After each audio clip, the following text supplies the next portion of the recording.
Hi, it's 4:15 on Friday. I wasn't here the last couple of weeks because of holidays and just having other stuff going on.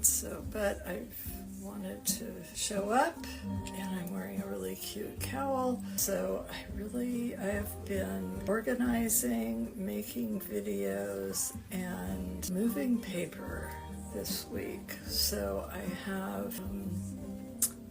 kind of standing over a pile of paper because my phone wasn't charging even though I had it plugged into my computer, and so now I'm on low power. I have to be close to my computer. I changed where it was plugged in, but it's been a good week. How about you?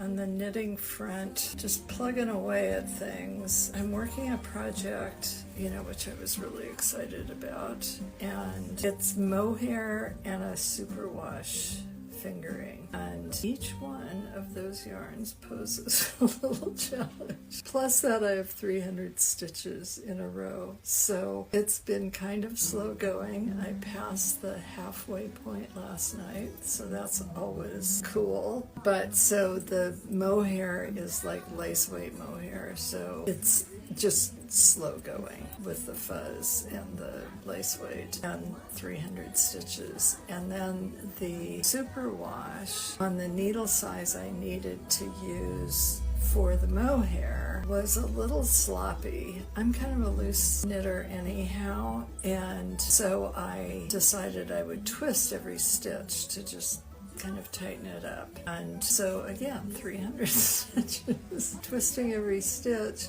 The purl rows are very tedious because I have to purl into the back loop. But as I said, I passed the halfway mark. I made a swatch for a new project, and which is always just what I do to relieve any knitting stress I'm having. And I've got a project that needs my attention that I've been avoiding. So I won't work on that tonight, but I'll start back on that tomorrow. And the weather's crap here, so we'll probably be inside watching documentaries in the afternoon. So the other thing I thought I'd talk about is my move to Substack. And so I started publishing my blog over there. And I can publish it on my website, but I need to amplify my voice, so that seemed like a good way to do that. And so it's gone very well. I've spent like 3 weeks learning the ins and outs of Substack and scratching my head and reading tutorials and trying different things, and kind of found a rhythm. And so my goal for 2025 is to kind of all the things that I do on Instagram over on Substack. So eventually my live performance will be done on Substack, and I will mostly be using Instagram to tell you what I've got going on Substack or on my website. I just have to marshal my resources a little bit. So partly because I'm not currently making money, I need to do more things myself, and so my time is just taken up, and I can't be jumping from platform to platform trying to make algorithms like me. And also I'm a little worried about the future of our platforms that we're using, so Facebook and Instagram. I have no faith in Zuckerberg doing the right thing. It seems like just not being here as much is a good thing, and to have a different plan in case things don't go the way I think they should. So we'll have paid subscription level, which I haven't quite worked out yet, but I'll be offering education and pattern tailor things and workshops through that. And so you can either pay for those individually, or you can become a subscriber and get access to them or get discounts. Again, this is all about kind of marshaling my resources because I only have so much time, and I'm going to finish writing my book called Sweater Adjustments in 2025. I have a first draft. I need to do drawings and rewrite the whole thing. because things change, you learn a lot. It's all the same, different ways of presenting it, that sort of thing. So that is going to be my focus along with the pattern tailor for 2025, and I'm already making the shift. I can feel it. I'm kind of putting projects away and making room for my book to be out on my desk, and I'm like pretty much caught up with my filing. I believe I have 2 more stacks of paper to go through this weekend, and then everything will kind of have a home. I mean, there's always refining that I can do. And that's about it for me. Unusual that I don't have a lot to talk about, but let's see. So I just did a bunch of videos. Oh my God, videos. It takes no time at all to actually make a video. But then, you have to upload it. I use Vimeo instead of YouTube, so I upload it to Vimeo. And then I download it, and then I add like placards and, telling you what's going on. As in this case, it's a series of videos telling you what the next one is. And these are all pretty much, I don't have a lot of breaks in between or within the video. So that's what I have to do. So I have to do the video, then I have to make the placards and make them JPEGs so that I can add them to a video. And then once I've done that, if I want a transcript, I can do that in the process. I then download it again, put it through this program that crushes it a little bit more so it takes up less space. And then I upload it usually back to Vimeo, and if I remember and it's public, I put it on YouTube, and then I load it up to my website so that I don't have to, I can connect it if I want. Yeah, not sure why I do that.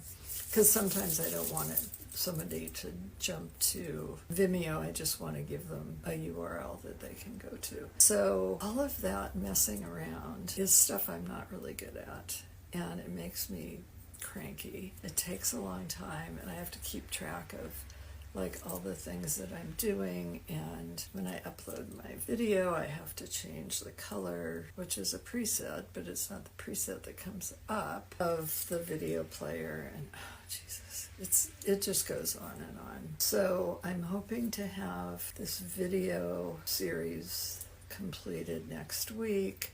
Pattern is ready to go to Tech Editor, so I can grab her before she goes on holiday, and then the pattern will be available to subscribers for free. Actually, it'll be available to everyone for free, because it's kind of an introductory pattern to Jill Wolcott Nets, which is why I've got all the videos. So surprisingly, I've been writing patterns for almost 25 years, and most people aren't familiar with me. So my patterns are very long, and so this is a big fat justification. And to tempt people into using the pattern tailor, because there's another pattern that goes with the one that I've been working on that will be in the pattern tailor. So I think I ended up doing like 7 videos. That's how long my patterns are, because I wanted to keep them around 5 minutes or less. And so that means that like each video has to be uploaded. It takes forever to upload. My husband's been bragging about the speed of our internet, but it turns out it's just for downloads. So when I download it from Vimeo, it's quite fast. And let's see, I've been writing some short blog posts over on Substack,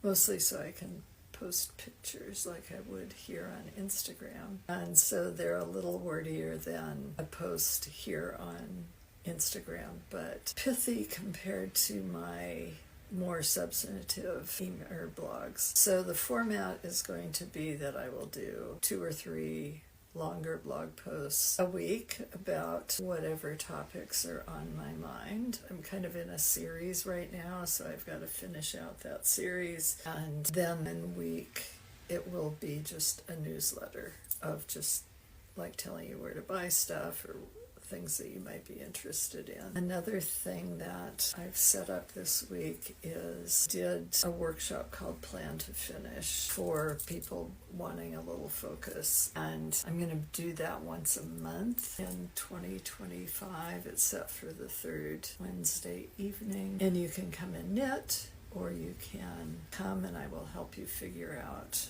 like what to do next, or if you're stuck on something or you need help with instructions. But mostly I'm going to dive down here and get a piece of paper. So I find that if you plan, you're more likely to get things done. So I have created some worksheets, which I love to do. So one is a 2-page thing to just fill out about where you are on a project. So a lot of times we put something aside for some reason and, picked up something more interesting or that required less brain power. And then when we decide that maybe we should go back to it, we can't remember where we are or why we put it aside. And so this is just my finishing plan, is just a document to help you figure out what you need and how long it's going to take you to get on track. So what I do, and you can always do whatever you want, but I pick a time I'm going to actually work on it. So I knit from like after dinner until we go to bed every night, stopping for my dessert. And so one of the questions I ask is, when will I do this? And then I ask,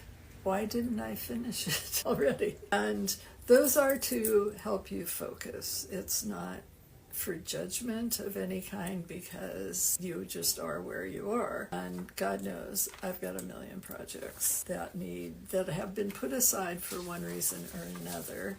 I'm looking at one where I just need gauge to figure out what I do next, and another one that has just been taunting me on my desk. It's a shrug, and I realized that I had gone a little big, and I ordered another skein of yarn, and it's a completely different size. And I went ahead because I wanted it to work, and it didn't. And now one side is bigger than the other, and I have to rip it out and figure out what I'm going to do, get yarn that matches. Or do I just knit the whole thing? Well, that will be a conversation with the dyer to see what she suggests. But anyhow, so after you've kind of sketched in, like, when are you going to do it and why did you stop? And there's a place for notes so you can write anything you need.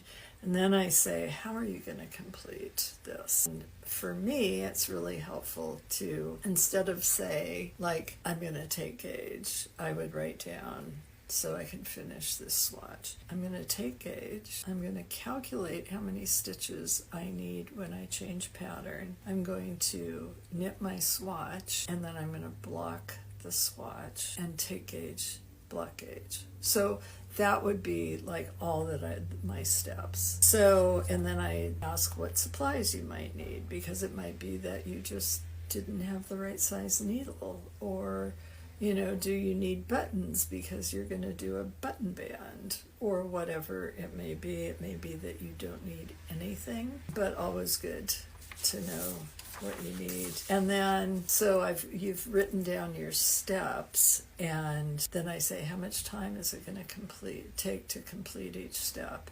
This is very hard for me, because in my head everything is very accelerated, but so I usually put down time and then erase it and put down more realistic time, and then maybe even erase it again.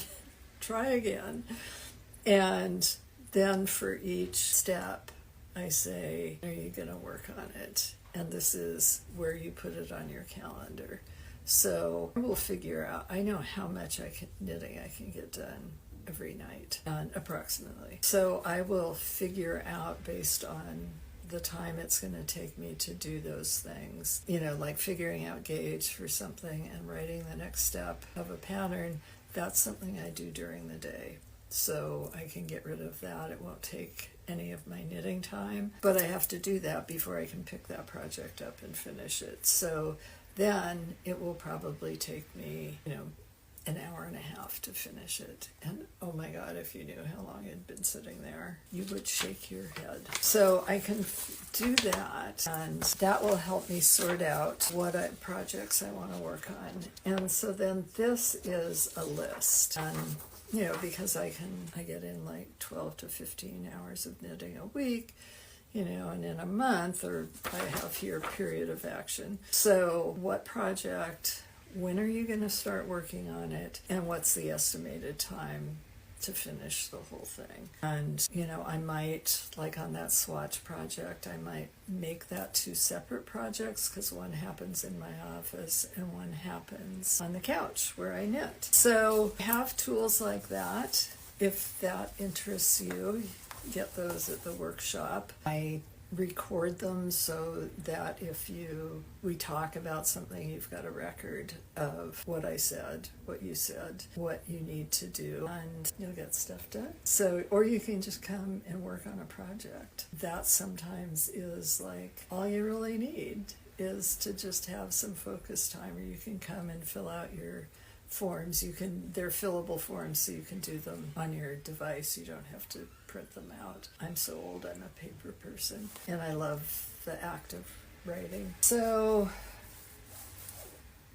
on the shrug that has the 2 sizes of yarn, I'm going to have to look at that and figure out how far back I have to rip. And I think one side may be salvageable, and then it's like, what do I do? And so then I'm going to have to talk to the dyer, and it's really quite pretty. And there's a little this, and on the back, it's the green yarn. So this green yarn is the original yarn, which is an exact match to the purple. And because of the stitch pattern I use, pick up this green because you can see it better. And I was very clever, I worked the original yarn up to here, and then I put in this stripe so I could transition to this. You can see it's a different yarn base. And because of the stitch pattern, I can't just make it a little bit smaller, which is what I originally thought I would do. But so I can tear it back to original yarn and then see if she has something in that size, or it's got really big sleeves, so I could go in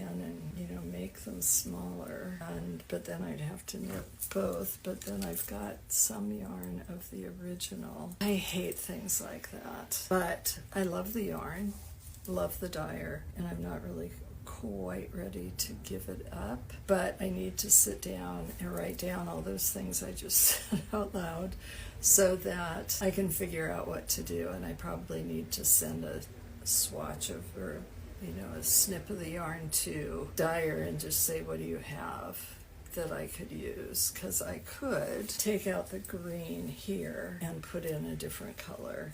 She doesn't dye this purple anymore, and then redo the whole second side, or take it down to multicolor, so I could take it to here and then do this in the new color. That might work. So this is what happens to our projects. I just, I blocked it and everything, and I was like, oh crap, that just really did not come out to the same gauge. And there you have it. I have another project here sitting on my desk. So many unfinished projects. So this one, the back is perfect. It's a shawl type garment. I don't like this, so I've got to take it out. I did realize that I was not going to have enough yarn, and so I asked the dyer to dye me more yarn, and it's kind of different. So I'm going to have to use the 2 together, which is okay. I'm really quite enamored of the green piece, and I hate to say it, but this will, when I figure out what to do, this will be the 3rd time on this particular piece. You get pieces like that, and I'm very tenacious, and I do not feel need to work any faster than I work. So those are a couple of things that I could do, but I could do planning on. And then I have this yarn, which it's very nice. Let's see, so do I have the label here? It's from Sea Change Fibers, and this is Ramble Linen, and it's kind of a DK, kind of a sport DK. It's got the faintest pink to it on top of this green, and so I'm going to make a little accessory piece because I only have this one skein.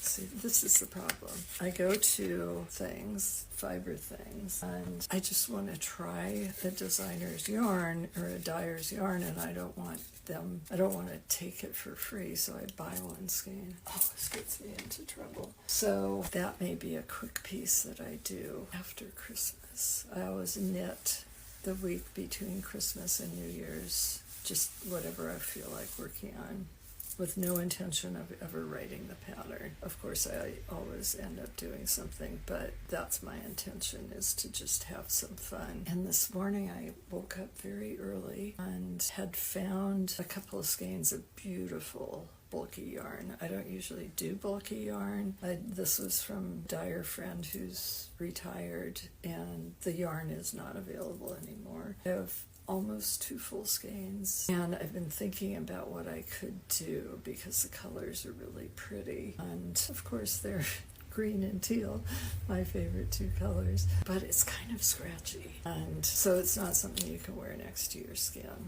And so I thought, well, I would make like a hat and knit a second hat to go on the inside out of cashmere or alpaca or something. But this morning I had another idea.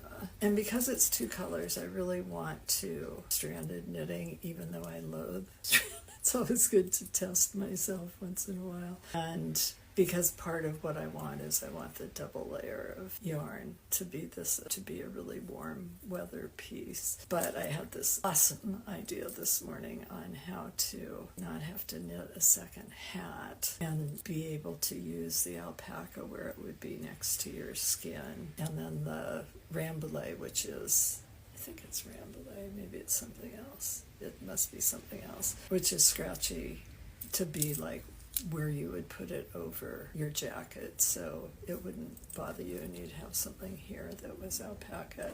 And I happen to have the alpaca, which I bought.